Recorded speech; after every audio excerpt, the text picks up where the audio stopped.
Kita kan tadi udah belajar tentang siklus ya, gimana cara harga Bitcoin bekerja dan kira-kira kapan sih Bitcoin dan crypto market tuh bakal rebound. Nah, kita kalau misalnya kita mau analisa kripto-kripto yang lain, kita harus tahu dulu nih, di dalam cryptocurrency itu sama kayak misalnya kita invest di saham. Di saham itu kan ada sektornya, contohnya ada perbankan, ada consumer goods kayak Indomie ya kan, ada juga misalnya mobil kayak Astra. Sama, di kripto itu juga ada sektor-sektornya dan di sini kita akan belajar nih, apa aja sih sektor-sektor dari industri kripto. Nah, kita akan bahas dari yang paling besar dulu, yaitu yang tipenya itu adalah store of value. Jadi fungsinya dari kripto yang store of value ini apa? Sesuai namanya, store of value. Jadi ini kripto yang bisa menyimpan value. Ciri-cirinya apa? Biasanya supply-nya limited dan ada fixed cap-nya. Nah, store of value menurut gue yang layak dibeli itu cuma satu, yaitu Bitcoin. Kalau kalian tanya, ada apa aja store of value? Ada banyak, ya kan? Mungkin ada puluhan koin. Yang paling besar-besar contohnya ya pasti Bitcoin pertama, kedua itu Bitcoin Cash, misalnya Terra Classic. Tapi ya gue nggak akan saranin kalian beli store of value yang lain selain Bitcoin. Karena Bitcoin adalah yang adopsinya paling cepat, komunitasnya paling kuat, dan network efeknya paling cepat. Nah, kalau misalnya yang store of value ini mungkin ya cukup straightforward lah untuk kalian. Ini kayak misalnya kalian beli Bitcoin aja udah tinggal dan lupain. Ini untuk menjaga value dari aset kalian. Nextnya, kategori yang besar ya. Ini kategori yang lumayan besar adalah DeFi atau biasa orang sebutnya Decentralized Finance. Nah, contohnya DeFi ini apa? Jadi DeFi itu contohnya seperti protokol-protokol seperti Uniswap, ya kan, Chainlink, Avalanche, Aave, dan lain-lain. DeFi ini, atau bisa disebut dengan Decentralized Finance, itu punya banyak keunggulan dibanding Centralized Finance. Nah, DeFi ini simpelnya itu bikin bank ya, atau third party itu jadi nggak berguna. Kenapa? Karena mereka jadi langsung peer-to-peer semuanya, dan ini bisa ngasih apa? Bisa ngasih pertama itu fee yang lebih murah, dan juga bunga yang lebih kompetitif. Jadi ini kayak mangkas bank ya. Kalian mau lending itu bisa langsung ke orang. Kalian mau pinjemin kripto kalian bisa langsung ke orang. Mau staking kripto kalian bisa langsung peer-to-peer. Nggak perlu ada third party, nggak perlu ada bank. Keuntungan dari DeFi ini apa? Yaitu aksesibilitasnya ya. Ini jangkauannya luas banget. Karena kalau bank, misalnya kita mau deposit di bank BCA, susah kalau misalnya lo orang Australia mau deposit di bank BCA. Tapi kalau misalnya DeFi ini antar regional. Selama lu punya internet ya, misalnya lu mau di Bulgaria gitu kan, mau di Romania, gua di Indonesia, kita mau misalnya transaksi nih, mau lewat protokol Uniswap itu bisa gitu. Jadi nggak ada barrier to entry-nya selama kalian punya internet dan punya cryptocurrency dan ngerti cara pakainya.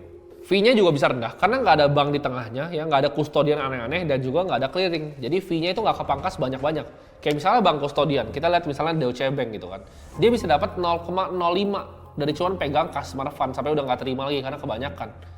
Itu kan fee yang gede banget dibayar ke bank untuk nggak ngapa-ngapain ya. Sedangkan ini di-cut dan dikasih aja bunganya ke kita. Nah, ini DeFi ini sifatnya aman dan transparan. Kenapa? Karena adanya smart contract yang dipublish. Jadi semuanya balik lagi kayak esensinya kripto itu bisa diverifikasi.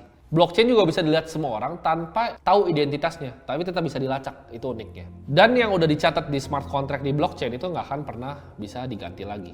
Jadi ini kalian kalau misalnya mau cari passive income di crypto, yield farming caranya adalah dengan lewatin DeFi. Nah, cara paling gampang ya untuk dapetin uang di DeFi adalah kalian taruh uang kalian ya di suatu protokol atau platform yang ngasih kalian APY atau return per tahun. Nah, biasanya gimana? Ini kalian tinggal masukin token-token. Contohnya paling simpelnya adalah misalnya stablecoin di DeFi ya kan, kayak DAI gitu. Kayak DAI atau misalnya Ethereum ya. Jadi yang di-build di network Ethereum atau di ERC20. Jadi kalian deposit Ethereum kalian ke suatu protokol, kalian bisa dapat misalnya 4% atau 5%. Nah, ini unik menurut gue use case-nya. Kenapa? Karena menurut gue orang bisa nggak beli bonds lagi, nggak beli surat hutang, tinggal beli Ethereum aja, di staking di yield farm gitu Ethereum-nya, atau dia beli stablecoin, lebih enak. Tapi kalau misal kalian yang mau coba yield farming, yang mau coba DeFi, kalian pakai yang stablecoin kayak DAI aja, karena kalian nggak usah pikirin volatilitas dari marketnya. Kalau Ethereum kan naik turun. Kalau kalian beli stablecoin yang peg 1:1 sama USD kayak DAI, kalian tinggal yield farm, kalian dapat misalnya 5-6% per tahunnya.